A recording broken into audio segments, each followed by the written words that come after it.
Hello दोस्तों, कैसे हो।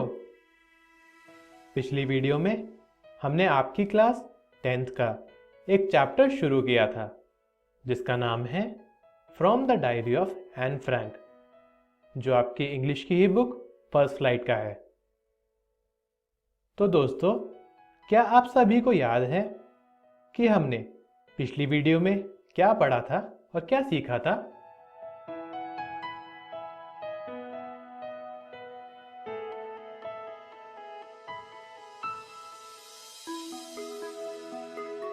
दोस्तों, हमने अबाउट एन फ्रैंक यानी एन फ्रैंक के बारे में कुछ बहुत ही इम्पोर्टेंट बहुत ही ज़रूरी बातें पढ़ी थी और जानी थी।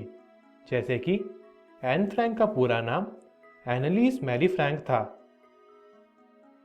उसको वो डायरी अपने 13 बर्थडे पर गिफ्ट यानी तोहफे के रूप में मिली थी और उसने अपनी डायरी का नाम किटी रखा था।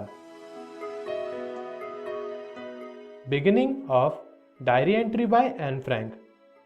और हमने एन फ्रैंक की डायरी एंट्री पढ़ी थी जिसमें उसने अपने बारे में कुछ बातें बताई थी, जैसे कि वो अपने परिवार के साथ रहती थी जिनसे वो बहुत ही प्यार करती थी।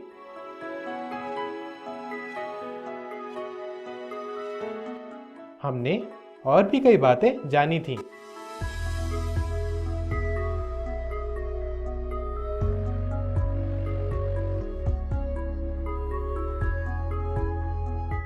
तो आइए दोस्तों, देखते हैं कि आज की इस वीडियो में हम क्या पढ़ेंगे और क्या सीखेंगे। डायरी ऑफ एन फ्रैंक मतलब हम एन फ्रैंक की आगे की डायरी एंट्री पढ़ेंगे। तो आइए दोस्तों, बिना किसी देरी के आगे की डायरी एंट्री पढ़ते हैं और देखते हैं कि आगे की डायरी एंट्री में एन फ्रैंक ने क्या क्या लिखा है। दोस्तों, आगे की डायरी एंट्री में एन फ्रैंक ने कुछ इस तरह लिखा है। अब अगर किसी को डायरी पढ़नी हो तो उसे इस डायरी का एक भी शब्द समझ नहीं आएगा। न किटी को बताई हुई कोई बातें जो मैं किटी से करती हूँ वो समझ आएंगी, जब तक कोई मेरे बारे में जान ना ले। तो मैं अपनी लाइफ अपनी ज़िंदगी के बारे में और अपने बारे में कुछ बताना चाहती हूँ। मेरे पापा सबसे प्यारे हैं। उन्होंने मेरी मम्मी से 36 यानी 36 की उम्र में शादी की थी। उस समय मेरी मम्मी की उम्र 25 थी।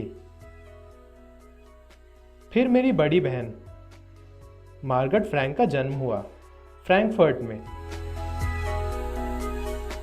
उसका जन्म 1926 में हुआ था और 12 जून 1929 को मेरा जन्म हुआ। मैं फ्रैंकफर्ट में 4 साल की उम्र तक रही थी।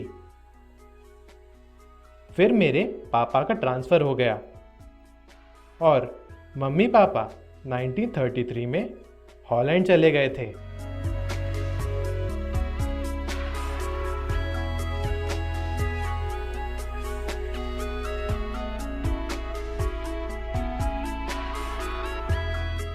मैं और मेरी बड़ी बहन मार्गरेट फ्रैंक आचेन चले गए थे मेरी दादी के पास।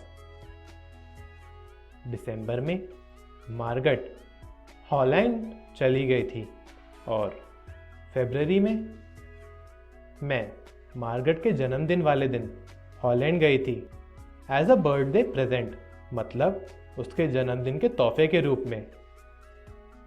उधर मैंने मॉन्टेसरी नर्सरी स्कूल में पढ़ाई स्टार्ट की यानी शुरू करी।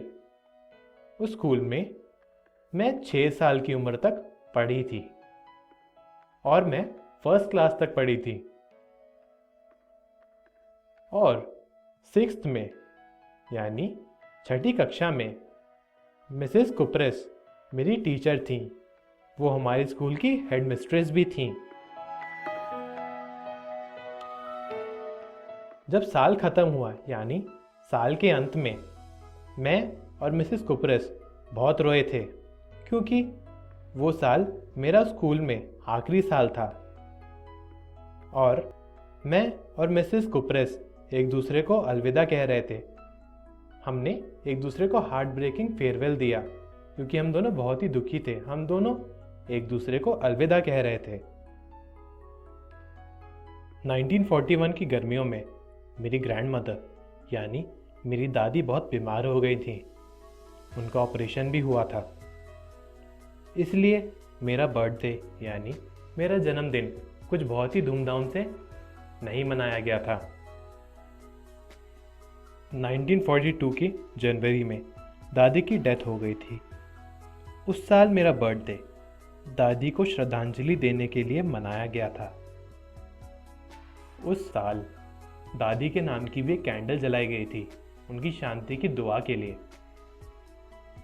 ये बात किसी को भी नहीं पता कि मैं उन्हें कितना याद करती हूँ और उनसे कितना प्यार करती हूँ। जब भी कुछ अच्छा या कुछ बुरा होता है मेरे दिमाग में हमेशा मेरी दादी का ख्याल आता है। तो हम आज के दिन 20 जून 1942 पर वापस आ जाते हैं और मैं बताना चाहूँगी कि हम सभी बहुत खुश हैं। हम चारों मतलब मेरे पापा, मेरी मम्मी, मेरी बड़ी बहन और मैं बहुत ही खुश हैं। दोस्तों, आगे की कहानी हम अगली वीडियो में पढ़ेंगे।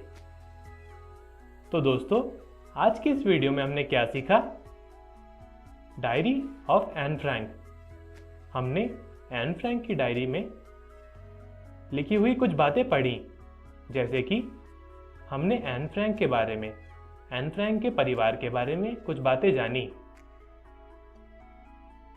जो थी एन फ्रैंक के माता और पिता 1933 में हॉलैंड शिफ्ट हो गए थे। एन फ्रैंक और मार्गरेट फ्रैंक जो उनकी बड़ी बहन थी, वो कुछ समय के लिए अपनी दादी के पास रह रहे थे। दिसंबर में मार्गरेट फ्रैंक भी हॉलैंड चली गई थी और फरवरी में मार्गरेट के जन्मदिन के दिन एज बर्थडे प्रेजेंट यानी जन्मदिन के तोहफे के रूप में एन फ्रैंक मार्गरेट के पास गई थी। 1941 में गर्मियों में एन फ्रैंक की दादी की तबीयत बहुत खराब हो गई थी और 1942 के जनवरी में उनकी डेथ हो गई थी। दोस्तों, आप सब भी अपने घर जाकर अपनी बुक फर्स्ट फ्लाइट से from the diary of Anne Frank chapter ज़रूर पढ़ें ताकि आपको सब अच्छे से समझ आए और भी मज़ा आए आगे पढ़ने में। अगली वीडियो में हम diary of Anne Frank chapter पढ़ेंगे, मतलब आगे की कहानी पढ़ेंगे। Thank you.